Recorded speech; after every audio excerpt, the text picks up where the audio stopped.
Hi, my name is Sean Lee, and I'm with OpenDrives, the ultra-high performance NAS manufacturer for media and entertainment. We're at NAB here today at the show, and what we're showing here is Resolve, uncompressed playback, and all the way up to 8K off of an OpenDrive system.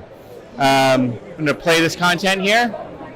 What we're showing is we like to educate our customers on workflows, technology, architecture, infrastructure, and using the tool set. So we like to show here that not all the Ks are created equally. So you can have a 4K ProRes or even an 8K ProRes being a relatively small file versus 8K uncompressed.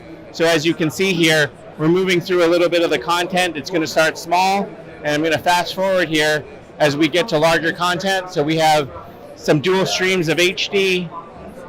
We're moving up even further. We're showing some R3D footage. And fast forward to the really good stuff. Here's that dual stream 4K uncompressed. It's at 1.5 gigabytes per second. And then all the way up to 8K uncompressed at 3.2 gigabytes per second. And this coming off of an OpenDrives ultra high performance network attached storage device.